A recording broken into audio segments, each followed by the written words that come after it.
출애굽기를 우리 같이 나누겠습니다. 출애굽기 그동안에 우리가 사실 많이 반복해서 공부를 했습니다. 한 장 한 장 공부 다 했습니다. 우리 교회에서는 매주일 설교를 통해서. 근데 출애굽기를 또다시 이렇게 공부를 하게 됩니다. 이 말씀을 나눌 때 또 하나님께서 우리에게 새로운 은혜와 또 새로운 메시지를 주실 줄 믿습니다. 아멘. 출애굽기 엑소더스라고 표현되어 있죠. 네. 글자 그대로 탈출, 떠나다 하는 뜻입니다. 출애굽기. 그런데 이 출애굽기의 히브리 성경을 제목을 보면 웨엘레 쉐모트, 그리고 그 이름들은 이라고 되어 있어요. 책 제목으로서 좀 우리한테는 조금 안 맞는 듯하게 느낌이 있죠. 웨엘레 쉐모트, 그리고로 시작합니다. 무슨 말이냐? 창세기에서 아브라함, 이삭, 야곱, 요셉으로 이어지던 그 족장들의 이야기가 출애굽기에서 연결되고 있다는 것을 의미합니다. 즉 성경 66권의 각 권 이 책들은 다 따로따로 분리된 책들이 아니라 하나님의 역사의 과거를 돌아보고 그리고 현재를 직시하며 미래를 바라볼 수 있도록 66권 전체가 예수 그리스도 안에서 하나로 연결된 책이다. 연결된 책이다. 이 출애굽기의 내용은요, 가나안 땅에서 애굽으로 이주했던 야곱과 70명의 가족들, 고센 땅으로 창세기 47장에서 고센 땅에 도착하면서, 그리고 야곱은 세상을 떠나기 전에 12 아들들을 축복하면서 하나님 품으로 떠나갑니다. 그리고 이스라엘 백성들을 고센 땅에 정착하게 하고 도움을 주었던 요셉도 세상을 떠나가면서 창세기는 마무리됩니다. 그리고 애굽으로 들어갔던 입애굽했던 야곱과 70명의 가족들은 어떻게 됐을까? 시간은 400년 이상이 흘러갑니다. 그리고 출애굽기 시작은 그 70명의 시족으로 시작했던 이스라엘 그 한 작은 가정의 식구들이 이스라엘이라고 하는 수백만 명의 민족으로 번성된 모습으로 출애굽기 1장은 시작합니다. 즉 출애굽기 1장은 하나님의 택하신 이스라엘 백성들이 노예로 살아가던 애굽으로부터 구원해서 시내산에서 언약 국가로 세우시고, 그리고 가나안 땅 언약의 땅에 이르는 기까지, 그 전까지 시내산에서 언약 백성으로 세우기까지의 모습을 우리에게 보여주고 있습니다. 그래서 출애굽기는 크게 두 부분으로 쪼개집니다. 1장 애굽에 있던 이스라엘 백성들이 출애굽에서 시내 광야에 도착하기까지 1장서부터 19장 2절까지, 그죠? 거기서는 출애굽의 과정을 보여줍니다. 어떻게 해서 출애굽을 하게 됐는지, 그리고 그 이후로부터 20장부터 십계명으로 시작해서 마지막 40장까지 하나님의 율법과 그리고 성막 제작 완성으로 출애굽기는 마무리됩니다. 즉 출애굽기 1장은 애굽의 노예로 살아가던 이스라엘 백성들의 탄성과 그 압제의 아픔으로부터, 고통으로부터 시작해서 마지막 40장 성막의 완성을 통한 하나님의 영광의 극치로 끝납니다. 출애굽기. 이 출애굽기 속에는요, 고통과 신음으로 시작해서 하나님의 영광으로 끝나는 이 출애굽기 속에는 비록 예수 그리스도에 대한 직접적인 메시지는 언급을 하지 않습니다. 그러나 이 출애굽기 안에는 예수 그리스도에 대한 7가지 모형, 묘사가 나옵니다. 그 첫 번째가 모세입니다. 모세는 구약 인물 중에서 가장 강렬하게 예수 그리스도를 예표하는 인물입니다. 모세와 예수 그리스도 두 사람 모두 선지자, 제사장, 왕, 이 삼중직을 다 수행했습니다. 여러분, 모세는 왕이 된 적이 없습니다. 왕으로 초대된 적이 없어요. 그러나 이스라엘의 통치자로서 지도자로서의 역할을 수행했습니다. 그리고 예수님과 모세, 공이 민족을 구원할 자로서, 인류를 구원할 자로서 태어나서 출생 때부터, 유아기 때부터 생명의 위험에 놓이게 됩니다. 똑같아요.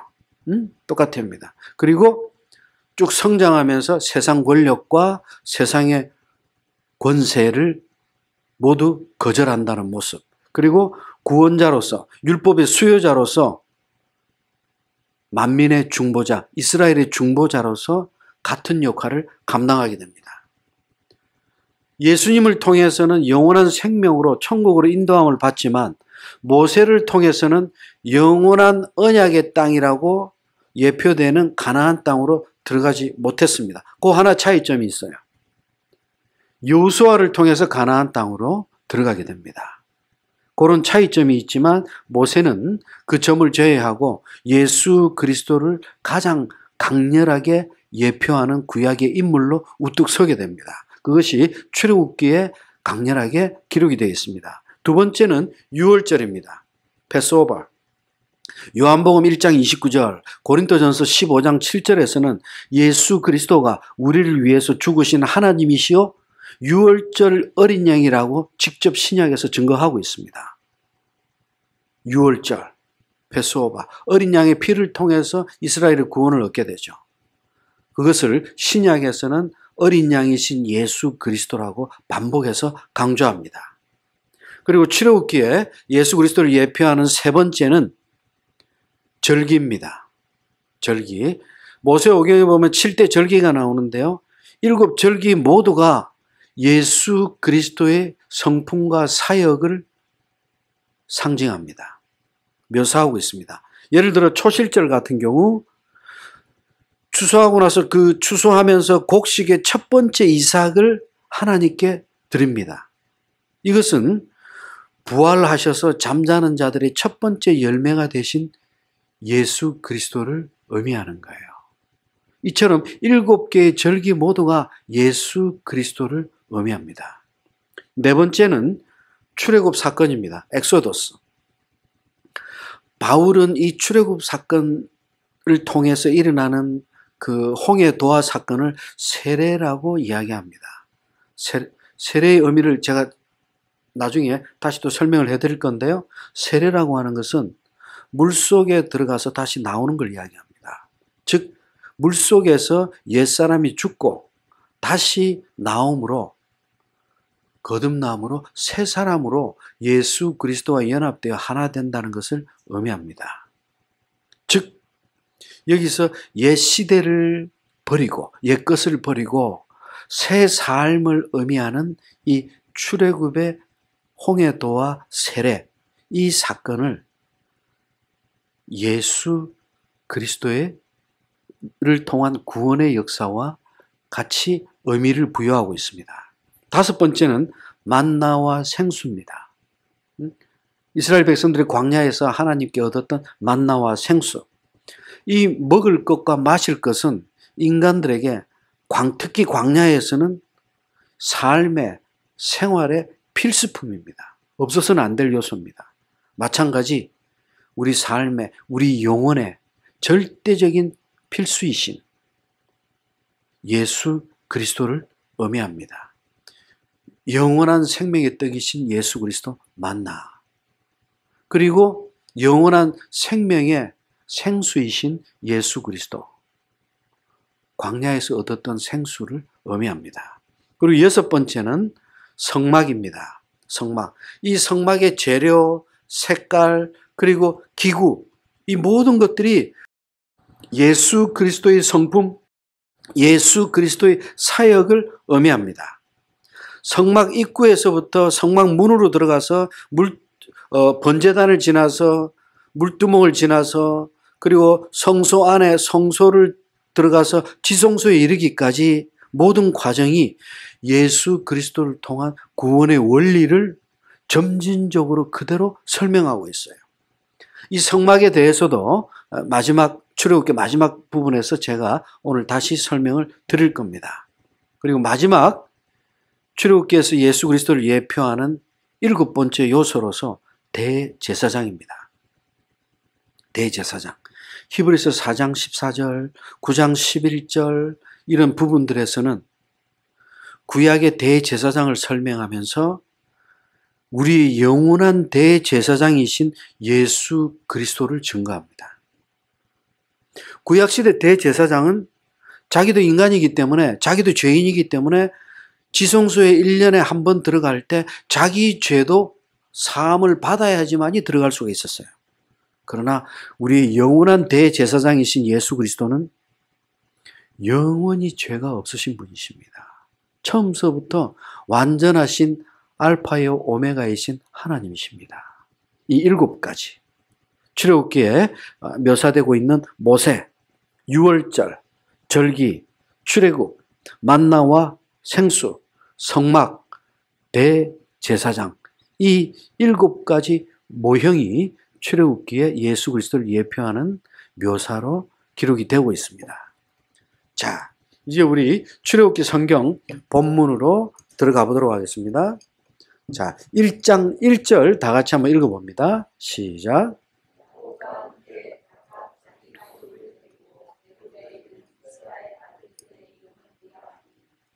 아멘. 출애굽기 1장은요. 시작이 애굽에 도착한 이스라엘의 아들들, 야곱이라고 하지 않고 이스라엘이라고 부릅니다. 야곱이 이스라엘로 이름이 바뀝니다. 한 개인과 약속했던 하나님의 언약이 이스라엘이라고 하는 공동체로 연결되고 있음을 보여주고 있는 메시지입니다. 애굽에 있는 이스라엘 아들들의 이름이 이러하다. 창세기하고 직접적으로 연결된다는 것을 지금 이스라엘의 12명의 아들을 통해서 이야기를 하고 있습니다. 왜 출애굽기는 이렇게 12명의 아들들의 이름으로 시작할까? 이 아들들이 앞으로 이스라엘의 12지파가 될 것이기 때문입니다. 또한 이 12명의 아들들, 하나님의 거룩한 구약의 교회를 형성하게 되고, 그리고 하나님의 구약 시대에 택함받은 백성으로 상징되는 이 이스라엘의 12지파를 대표하는 이 이름들, 이 거룩하고 위대한 이름들, 이 이름들의 각각의 한 사람 한 사람의 실제적인 삶의 모습은 어떠했던가? 창세기를 통해서 우리가 볼 때 자랑할 것이 하나도 없다. 오히려 하나님 앞에 고개를 들 수 없는 죽어마땅한 죄인들에 불과하다. 메시아의 직접적인 조상이 되는 12명 중에 단 한 명 유다. 유다마저도 창세기 38장에서 가족들을 떠나서 부모 형제를 떠나서 객지로 나가서 이방 여인과 결혼해서 아들을 셋이나 낳고 둘을 불신앙 가운데서 다 죽게 만듭니다. 마지막 남은 아들 하나 살리기 위해서 전전긍긍하다가 육체를 이기지 못해 창녀촌에 들어가서 쾌락을 즐기는 자로 등장하면서 자기도 몰랐던 창녀촌의 그 여인이 며느리였어요. 다말이었어요. 있어서는 안 될, 감히 상상도 하지 못할 그런 추악한 근친상간을 통해서 두 아이를 낳게 됩니다. 그리고 그 둘 중에 하나가 베레스, 예수 그리스도 메시아의 조상이 됩니다. 메시아의 조상이 될 만한 자격이 있었을까요? 그럴 만한 무슨 열매가 있었을까요? 공로가 있었을까요? 아무것도 없습니다.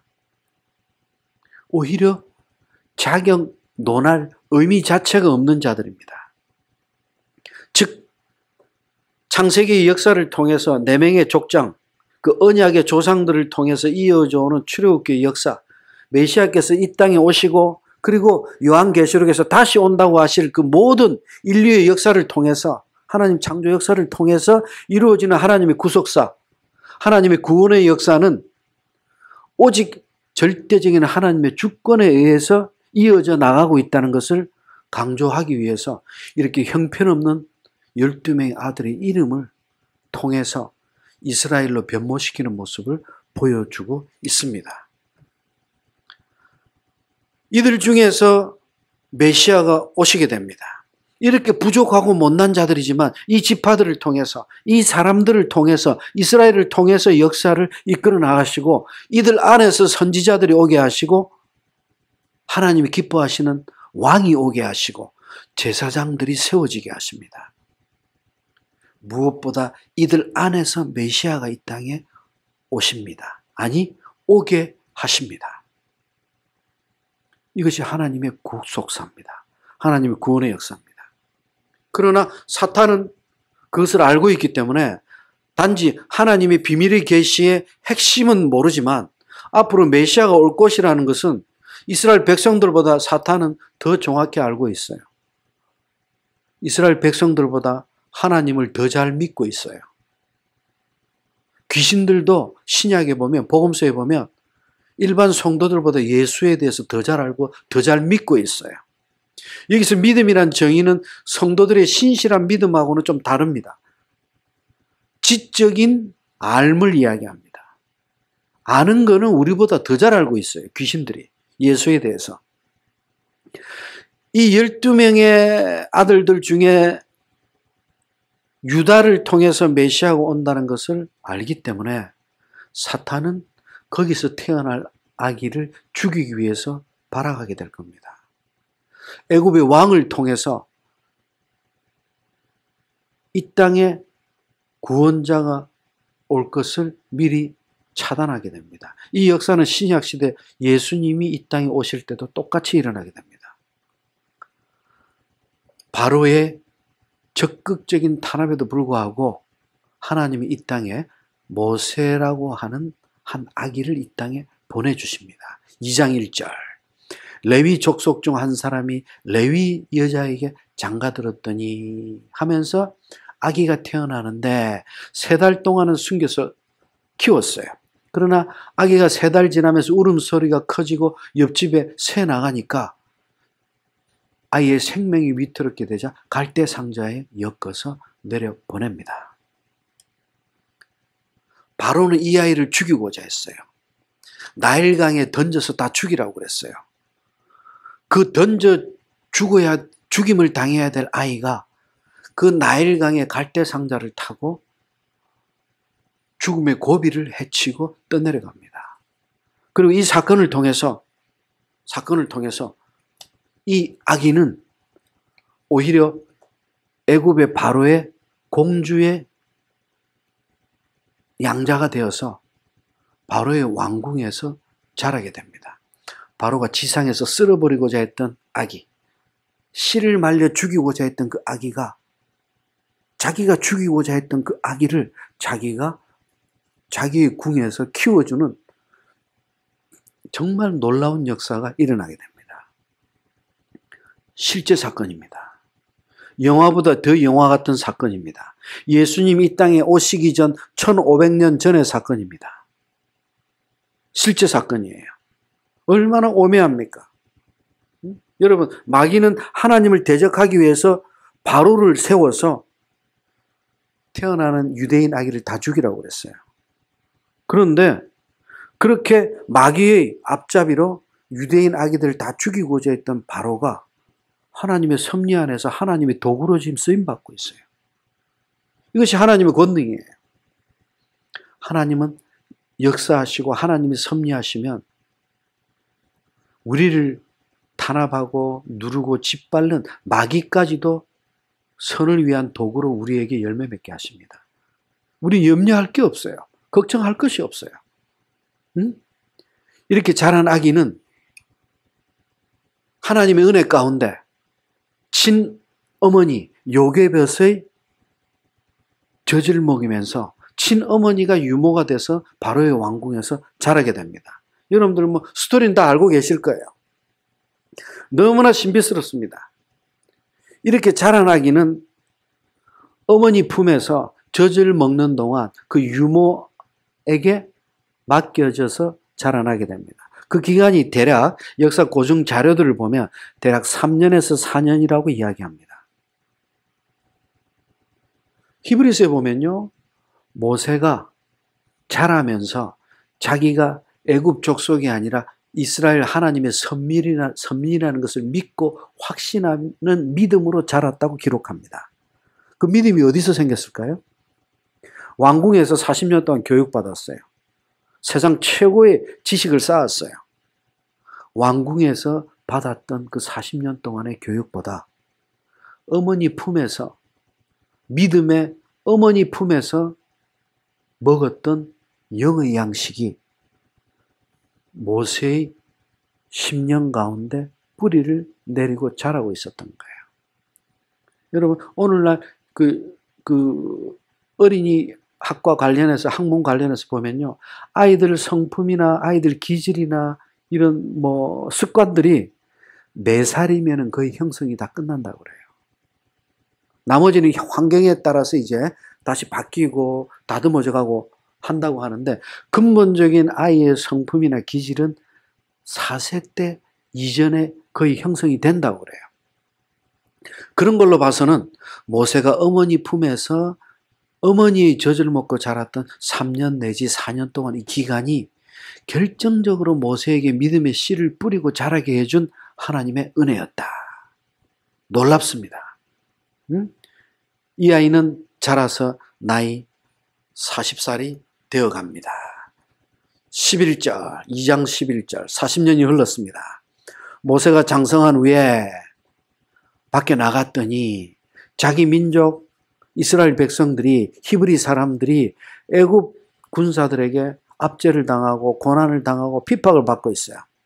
그래서 12절, 좌우를 살펴보고 사람이 없을 때 애굽 군사를 죽여버립니다. 모래에 감춰버립니다. 근데 이 사건 때문에 자기는 이 사건을 통해서 이스라엘 백성들이 자기를 더 좋아하고 자기를 추대할 줄 알았어요. 이스라엘의 구원자로. 모세는 자기가 앞으로 이스라엘의 구원자가 되리라는 것을 믿고 있었어요. 왜? 어머니를 통해서, 어머니가 받은 계시를 통해서 자기는 믿음과 확신으로 갖고 있었어요. 자기는 왕자였고 힘이 있고 젊었어요. 그리고 동족의 죽음을 보지 않고 그걸 그냥 스쳐 지나가지 않고 동족을 도왔어요. 그런데 이상한 결과가 일어납니다. 동족들마저 모세를 무시합니다. 이 사건으로 인해서 쫓겨나서 미디안 광야로 떠나서 40년 동안 지내게 됩니다. 자, 그러면 우리는 여기서 한 가지 알고 지나가야 할 것이 있습니다. 모세가 히브리 자기 동족을 폭행하는 애굽 사람을 쳐 죽인 것이 과연 옳은 행동이었던가? 아니면 이게 잘못되었던가? 자기가 이스라엘의 구원자가 될 것이라고 이전부터 알고 있었는가? 알고 있었기 때문에 그 행동을 한 것인가? 여러분, 이 문제에 대해서 우리는 정확하게 알고 지나가야 됩니다. 왜? 이 사건으로 인해서 40년 동안 광야에서 마치 겉으로 볼 때는 버려진 삶처럼 살아가기 때문입니다. 여러분, 히브리서 11장 24절, 25절 보면 놀라운 메시지를 우리에게 전해줍니다. 어머니의 믿음의 젖을 먹고 자란 모세가 자기가 애굽인이 아니라 이스라엘의 민족이요 하나님이 택하신 백성이라는 것을 분명히 인식하고 있었다고 히브리서 11장에서는 명확히 기록합니다. 애굽의 노예로 고통받는 히브리 사람들을 자기 형제라고 하면서 지금 출애굽기 1장 2장 11절에 보면요, 자기 형제라는 단어가 명확히 나옵니다. 2번이나 반복돼서 나옵니다. 2장 11절에. 이스라엘 백성들이 자기 민족, 자기 형제, 자기 동족이라는 것을 알고 확신했기에 동족을 돕기 위해서 애굽 사람을 죽였어요. 고난당하는 자기 동족의 아픔에 대해서 의분을 일으킨 듯이 보입니다. 여러분, 그러나 사실 이것은 의분이 아닙니다. 왜? 모세가 착각한 거예요.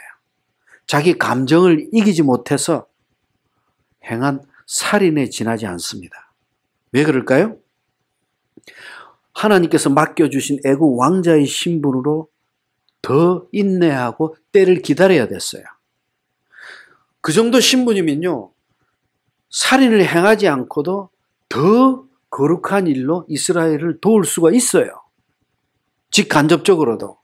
그러나 자기 감정에 따라서 순간적 혈기를 이기지 못해서 신앙적 미숙한 모습을 드러낸 겁니다. 아직까지 하나님 부르심이 없었어요. 하나님의 소명도 없었어요. 때도 이르기 전에 자기 스스로 이스라엘의 구원자인 것처럼 2장 14절 볼까요? 2장 14절. 누가 너를 우리 다스리는 자로, 누가 너를 우리 재판관으로 삼았느냐? 무슨 말입니까? 이스라엘 백성들에게는 애굽에서 압제받고 있던 이스라엘 백성들에게는 모세가, 자기들 앞에 나타난 모세가 유대인의 다스리는 자요, 유대인의 재판관처럼 알게 모르게 인식이 돼 있었던 거예요. 모세가 그런 암시적인 행동을 했던 거예요.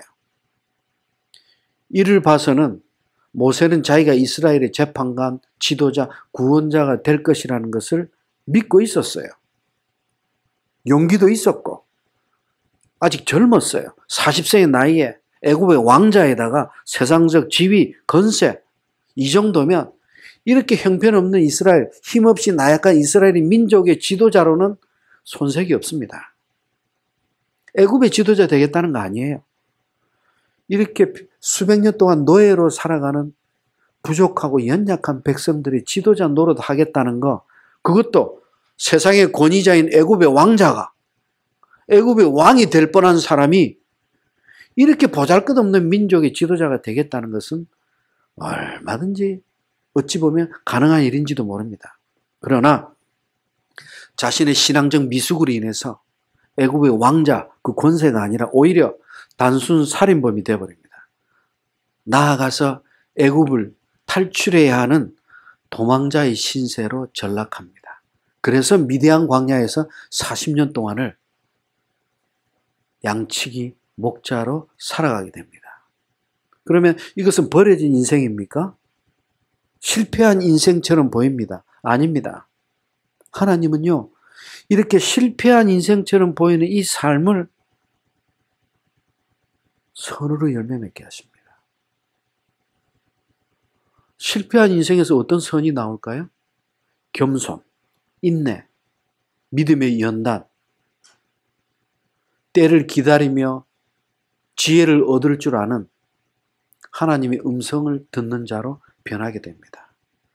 자기 스스로 바라보고 자기 능력을 보고 나서는 자가 아니라 하나님의 음성을 듣고 하나님의 소명에 따라 움직이는 자로 바뀌게 됩니다. 무슨 말입니까? 우리 삶에서 버릴 것이 하나도 없다는 거예요. 우리는 살아오면서 실패도 많이 했을 겁니다. 실수도 많이 했을 겁니다. 실족도 많이 했을 거고. 그런 시간들을 쪼개서 우리는 버려진 삶으로 추릴 수가 있어요. 아닙니다. 그 실패한 삶이 없다면 어쩌면 우리가 성공했던 삶도 없을 겁니다. 오늘 이 자리에 없을 겁니다. 여러분, 우리 삶의 전부가 하나님의 축복이고 은혜고 잘못된 게 있다면 우리의 죄악 때문이에요. 우리의 성급함 때문이에요. 내 탓이에요. 그럼에도 우리 삶의, 우리 인생의 전부를 하나님은 결국 영원한 생명이라고 하는 축복으로 열매 맺게 하신다. 제 인생도 돌아볼 때 정말 기억하기 싫은 인생들이 많이 있어요. 그러나 이제는 그렇게 안 해요. 그 인생을 살아왔던 그 아이, 그 청년을 저는 가끔 만납니다. 만나서 저는 그 청년하고 대화를 나눕니다. 성일아, 많이 힘들었지? 많이 아팠지? 가슴 많이 찢어졌었지? 내가 몰랐네. 미안하다. 내가 너를 축복하노라. 제가 저를 축복하는 게 아니에요. 그리스도 안에서 옛 삶, 죽은 그 영을 제가 회복시키는 거예요. 우리의 인생에서 버려질 게 하나도 없어요. 하나님의 은혜입니다. 하나님의 은혜입니다. 이렇게 모세는 40년 동안 미디안 광야에서 목자의 삶을 살아갑니다. 그러던 어느 날 또 40년이 흘렀습니다. 3장 1절, 2절 읽어봅니다. 시작.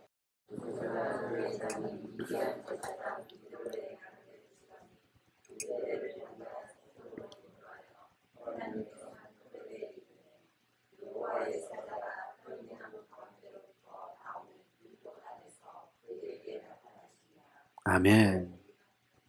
네. 그가 보니 떨기나무에 불이 붙었는데 사라지지 않습니다. 불이 꺼지지가 않습니다. 분명히 불은 타오르는데 나무가 죄가 되지 않아요. 떨기나무는 애굽의 노예로 보잘것없는 상황에서 살아가는 그렇게 형편없는 이스라엘 백성을 상징합니다. 그 가운데서 하나님이 불 가운데서 나타나십니다. 이스라엘 백성들을 다시 소생시켜 주실 것을 상징하는 거예요. 해서 모세는 하나님께 소명을 받게 됩니다. 그러나 5번이나 거절합니다. 11절, 내가 누구간데 첫 번째 거절합니다. 그리고 13절, 두 번째 거절합니다. 내가 가서 그 사람들이 하나님이 나를 보냈다고 하면 이름이 뭐냐고 물어보면 내가 뭐라고 대답해야 됩니까? 응? 그러자 하나님 말씀하십니다. 14절, 나는 스스로 있는 자니라. 나는 절대자다. 응? 모세는, 하나님은 I am who I am. 나는 스스로 있는 자다라고 말씀하시는데 모세는 I am not. 나는 아닙니다. 나는 아닙니다. 계속 부인하고 있어요. 하나님과는 계속 등을 돌리고 있어요. 하나님께. 응? 그리고 세 번째 거절합니다. 4장 1절. 그들이 나를 믿지 않으면 어떻게 합니까? 내 말을 안 들으면 어떻게 합니까? 해서 세 가지 징표를 보여주십니다. 그래도 또 거절합니다. 10절. 네 번째, 나는 말을 할 줄 못합니다. 입이 뻣뻣하고 혀가 둔합니다. 12절. 내가 내 입과 함께하겠다. 내가 함께하겠다. 그럼에도 모세는 13절 5번째 하나님의 소명을 거절합니다.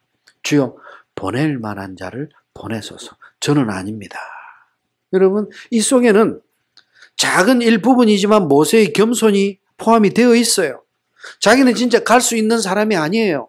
그럴 만한 자격이나 능력을 갖고 있지 않아요. 이제는 이전에 40년 전에 왕자로서 권세, 부귀영화, 모든 힘, 젊음, 지금은 다 버렸어요. 아니, 잃어버렸어요. 없어요. 가진 게 없어요. 하나님의 이름을 나설 만한 능력이나 권세나 아무런 힘이 없어요. 아무리 봐도 자기를 돌아볼 때 이스라엘의 지도자로 나설 만한 조건이 없어요. 맞습니다. 여기에 함정이 있어요. 우리 인생도 마찬가지예요. 내가 내 삶을 돌아볼 때는 내놓을 것이 없어요. 할 수 있는 게 없어요. 자신감도 없어요. 나는 어떻게 살아가지? 내 남은 인생은 어떻게 하지? 우리 아이들은 어떻게 하지? 우리 손주들은 그러다가 덜컹 암이라도 하나 생기면 뭐 먹고 살지? 어떻게 죽기까지 병원에서 내가 하나님 기도합니다. 하나님 죽기까지 건강한 모습으로 죽게 해주십시오. 아이들한테 고통이 되지 않게 폐 끼치지 않게 해주십시오. 날마다 그 기도예요. 그 기도하면서 얼마나 불안할까? 아플까 봐. 그런 인생을 살아가게 될까 봐. 말년을 그렇게 죽게 될까 봐.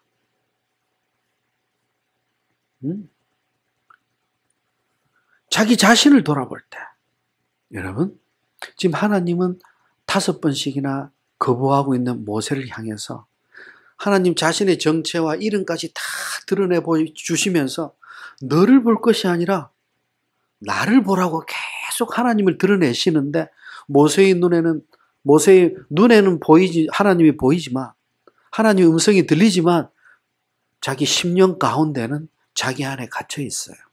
하나님이 보이지 않습니다. 하나님의 음성이 들리지 않습니다. 그러나 14절 하나님이 노를 바라십니다. 어쩔 수 없이 가게 됩니다.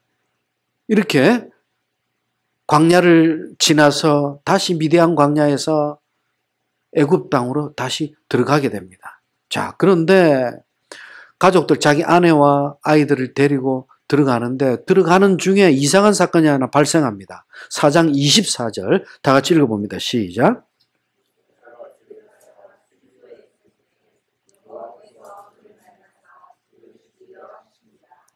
아멘. 모세가 하나님의 명령대로 이제 순종하고자 가족들을 데리고 이제 애굽 땅으로 들어갑니다. 이스라엘 백성들 구원하기 위해서. 근데 갑자기 하나님께서 모세를 죽이려 하십니다. 아주 특별한 사건이 일어납니다. 그래서 25절 놀래가지고 시보라 아내 시보라가 차도를 구해다가 아들의 양피를 베어서 할례를 행합니다. 이를 통해서 살아나게 됩니다. 이 사건은 뭘 이야기하는 걸까요? 여러분, 모세가 죽음의 위기에 처하게 되자 놀란 아내 시보라가 급하게 돌로 된 칼을 가져다가 돌칼을 가져다가 남편 대신에 남편이 행해야 합니다. 할례를 남편 대신에 시보라가 직접 할례를 행하고 아이의 할례를 행하고 피의 남편이라고 호칭하게 됩니다. 모세를 향해서. 그런데 4장 26절 여호와께서 그를 놓아주시니라 하고 기록합니다. 여기서 놓아주시니라 이 단어를 놓치시면 안 됩니다. 놓아주시니라 히브리어로 와이레프. 이 와이레프는 뜻이 치료해 주시니라는 뜻이 포함이 되어 있어요. 무슨 말입니까? 모세가 생사를 넘나드는 위급한 질병에 지금 걸려 있다는 것을 죽음을 앞두고 있다는 것을 의미합니다. 어떤 질병에 놓여 있어요. 결국 모세가 죽을 것을 두려워한 아내가 급하게 할례를 행했어요. 신속하게 할례를 행했어요. 그래서 성경에서도 4장 26절 하반절 그때 시보라가 피남편이라 함은 할례 때문이었더라. 즉 할례 때문에 죽을 뻔했고 할례 때문에 살아났다고 지금 기록하는 거예요. 할례. 그러면 할례가 왜 모세의 사망까지 이르게 할 뻔했을까? 여러분, 모세에게는 아들이 둘이 있어요. 2장 22절에 보면 큰아들 게르솜이 있어요. 그 다음에 18장 4절에 보면 둘째 아들 엘리에셀이 나옵니다.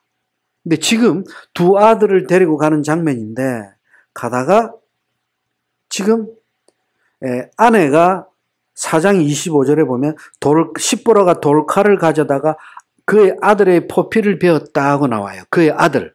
그런데 여기서 그의 아들은 남성 단수 명사입니다. 무슨 말이냐? 아들 둘 중에 한 명이 할례를 안 받은 거예요. 즉 큰아들은 이전에 받았어요. 그런데 이 둘째 아들은 모세가 아마 소명받기 전으로 관련해서 아직 할례를 하지 못했어요. 할례를 하지 못했어요. 이 사건으로 인해서 할례를 하지 못한 할례 언약을 어긴 이 사건에 대해서 모세가 죽을 뻔한 사건이 있었던 겁니다. 그러면 왜 남편을 피의 남편이라고 했을까? 피의 남편, 히브리어로 하탄 다밈. 이 하탄 다밈은 생명이 위험한 남편을 대신해서 시보라 자신이 할례를 통해서 하나님의 진노를 피했다고 하는 뜻이에요. 즉 할례의 피를 통해서 남편의 생명을 구했다고 해서 피의 남편이라고 부른 거예요. 피의 남편. 그렇다면 하나님께서 모세를 죽이고자 하셨던 이유가 할례라는 것이 명백하게 드러납니다. 하나님께서는 창세기 17장에 보면 아브라함과 할례 언약을 맺으셨어요. 할례 언약을 맺으신 이유는 할례 받은 자가 하나님의 언약의 백성이라는 징표라는 것을 하나님과 맺은 언약을 통해서 약속한 거예요. 그런데 하나님과 언약의 백성이라는 그 징표 언약을 모세는 지금 어겼어요. 할례를 행하지 않았기 때문에. 아이가 태어나서 8일 만에 할례를 행해야 되는데 안 했어요. 여러분, 자기 집안조차 하나님의 언약을 무시하는 자가 어떻게 이스라엘 민족을 구원할 자가 되겠습니까? 있을 수가 없는 일이죠. 하나님은 간과하지 않으셨죠. 이스라엘을 구원하기 위해서는 모세 자신의 가정부터 바로 서야 합니다. 즉 하나님께서는 모세의 생명을 위태롭게 만드신 것이 모세를 죽이고자 하신 것이 아니라, 실제로 모세를 죽이고자 하신 것이 아니라 이 사건을 통해서 하나님의 종 모세, 이스라엘의 구원자로 세우고자 하신 하나님의 은혜가 작용한 거예요. 이쯤 되면 우리 삶의 전부가 하나님의 은혜라는 거 이제 알게 됩니다. 질병, 그 다음에 내 삶의 부분의 실패, 아픔, 고난, 핍박, 여러분 모든 것이 하나님의 택한 백성에게는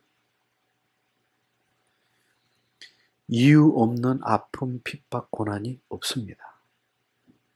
모든 것이 참새 한 마리도 하나님의 명령 없이 떨어지지 않게 하시는 하나님의 섭리 안에 우리의 삶을 이루어 나가게 하십니다. 아멘. 아무 염려할 것이 없어요. 방관해라는 뜻이 아닙니다. 그래서 넋을 놓고 게으르라는 뜻이 아니에요. 그래서 담대하게 세상을 이기라는 거예요. 왜냐하면 예수 그리스도께서 이미 세상을 이겼노라.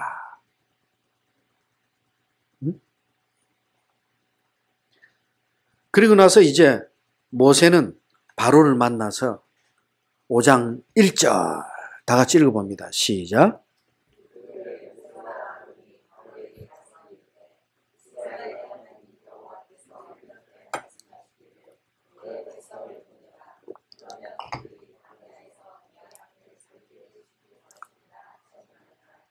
여호와 하나님의 말씀에 내 백성을 보내라.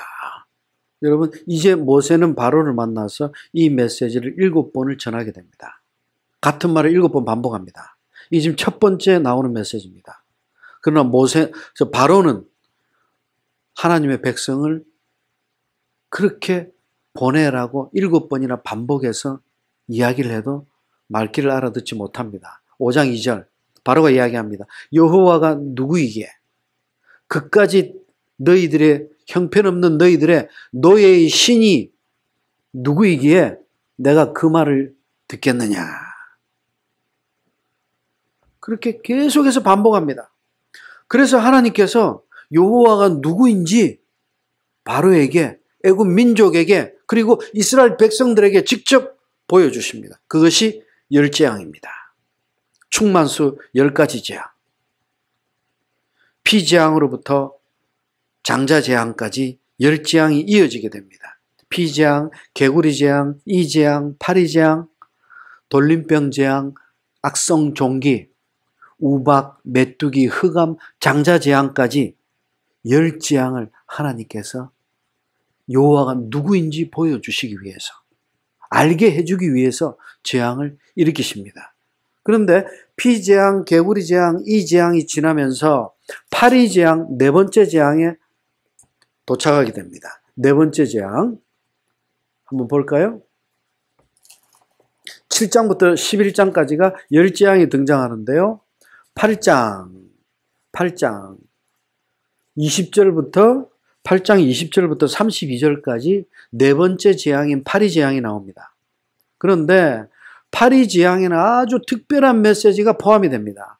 8장 22절 다 같이 읽어봅니다. 시작.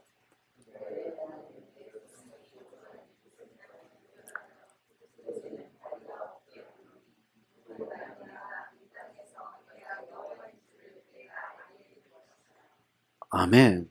여러분, 아주 신비한 메시지가 나옵니다.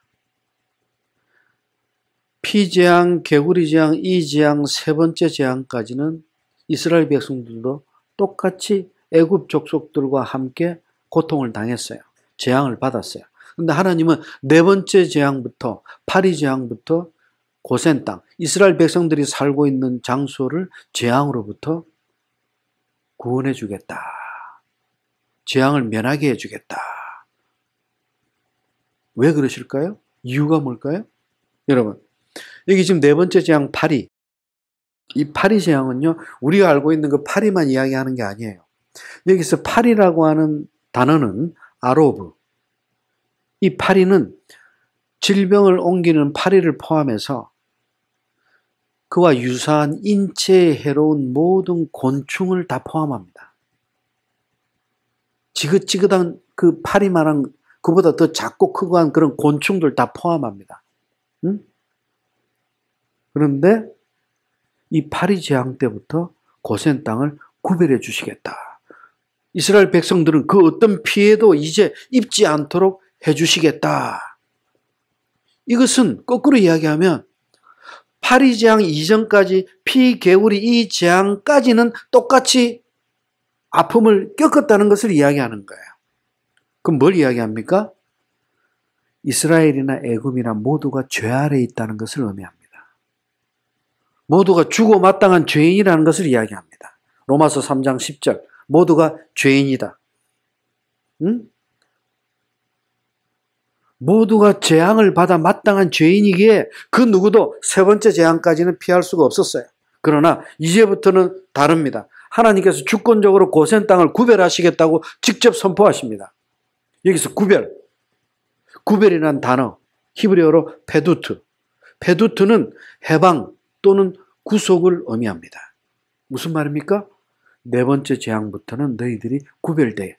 즉 너희들은 피해가 가지 않도록, 즉 너희들이 해방되게 하겠다.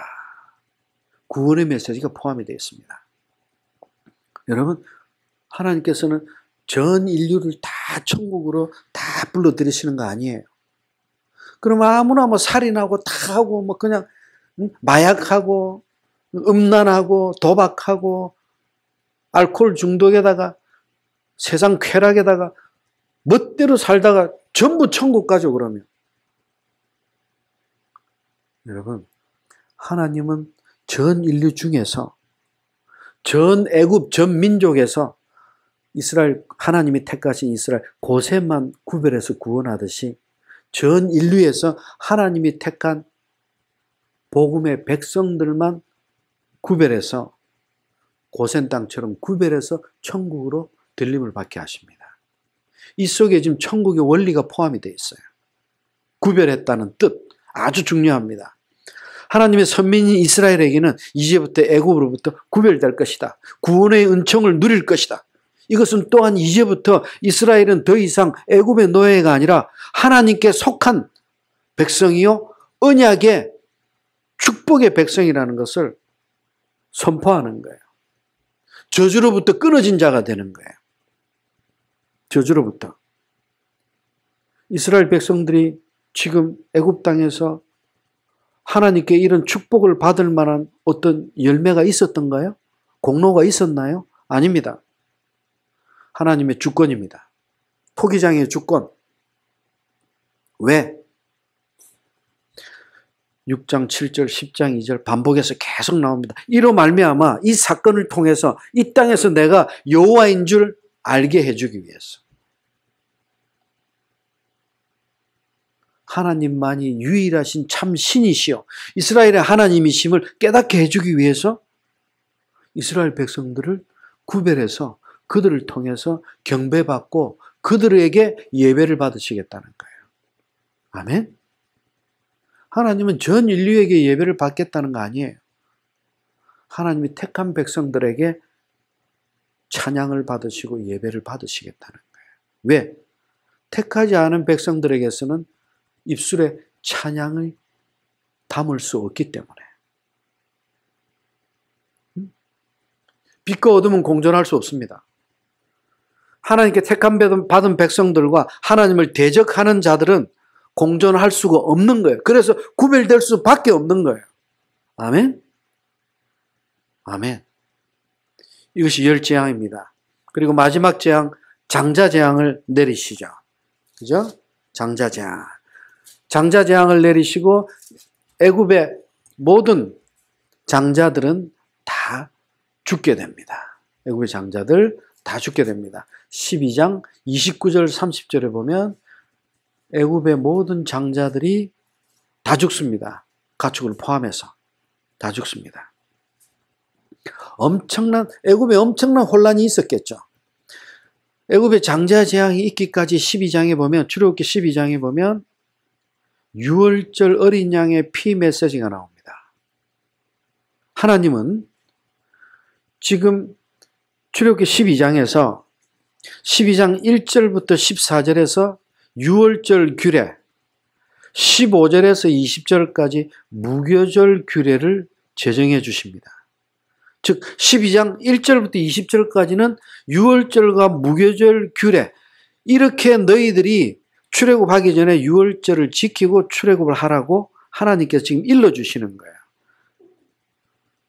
이스라엘 백성들이 이제 출애굽을 해야 되겠는데 애굽의 장자들이 다 죽어나가는 장자 재앙을 통해서 이제 이스라엘 백성들은 출애굽을 하게 됩니다. 얼마나 어수선했을까요? 얼마나 혼란스러웠을까요? 그래도 반드시 지켜야 될 것이 하나 있어요. 유월절을 지키고 나가야 합니다. 왜 그랬을까요? 왜 그 혼란 속에서도 하나님은 유월절을 지키고 나가게 하셨을까? 물론 유월절이 어린 양의 피로 인한 구속이라는 걸 우리 이미 알고 있습니다. 여러분, 근데 이걸 왜 이 혼란 속에서 지켜야만 하느냐? 하나님이 내리신 10재앙 중에서 마지막 재앙은 장자 재앙입니다. 애굽의 장자들과 모든 초태생은 다 죽습니다. 유월절은 이 장자 재앙과 직결되는 사건입니다. 유월절, 히브리어로 페사흐, 영어로는 패스오버, 넘어가다, 지나가다, 그런 뜻이에요. 하나님께서 애굽의 장자들을 심판하시던 그날에 죽음의 천사가 어린 양의 피를 바른 집은 스쳐 지나가게 했어요. 어린 양의 피를 바른 집은 죽음의 천사가 넘어가게 하셨어요. 마지막 10번째 재앙이 있던 날, 장자 재앙이 있던 날, 애굽의 초태생이든 이스라엘의 초태생이든 모든 장자는 다 죽어야 했습니다. 그러나 어린 양의 피를 바른 이스라엘의 집은 어린 양의 피가 이스라엘의 장자들의 초태생들의 죽음을 대신해서 희생했어요. 어린 양이 대신 죽은 거예요. 하나님께서 모든 장자를 심판하시던 그날 밤, 장자들이 죽느냐 사느냐 이 하는 마지막 기로는, 최종 생사권은 오직 어린 양의 피에 기준이 있었다. 오직 어린 양의 피. 여기서 이스라엘의 장자들을 대신해서 죽은 어린 양은, 어린 양의 그 피는 우리의 죄를 대신해서 십자가 보혈로 돌아가신 어린 양 예수 그리스도를 상징하는 겁니다. 여러분, 영원히 죽어마땅한 우리를 대신해서, 우리를 살리기 위해서 그리스도의 보혈을 우리에게 씌우신 거예요. 뿌리신 거예요. 히브리서 9장 12절 메시지입니다. 그래서 이 유월절은, 즉 이 마지막 장자 재앙과 직결되는 유월절은 애굽으로부터 이스라엘의 해방, 구원을 기념하는 날입니다. 유월절. 즉 생명의, 죽음에서 생명으로 거듭난 하나님의 은혜를 기념하는 날입니다. 영적으로는 예수 그리스도의 십자가 보혈을 상징하는 위대한 사건이다. 그래서 출애굽 사건은 유월절로부터 시작되고 유월절과 출애굽 이 두 사건은 같은 의미를 지니게 된다. 여러분, 이 출애굽기 12장의 어린 양 유월절의 메시지는요, 출애굽기 전체의 핵심 메시지입니다. 아니, 구약 성경 전체의 핵심입니다. 이 유월절 어린 양의 피, 이 메시지, 이 구약 전체의 핵심 메시지가 신약의 갈보리의 십자가입니다. 예수 그리스도의 보혈. 그래서 12장 6절에 보면 유월절은 1월 14일 저녁 단 하루를 지킵니다. 그런데 12장 15절부터 20절에 보면 무교절은 7일 동안 지킵니다. 왜 그럴까요? 왜 유월절은 하루만 지키고 무교절은 7일을 지킬까요?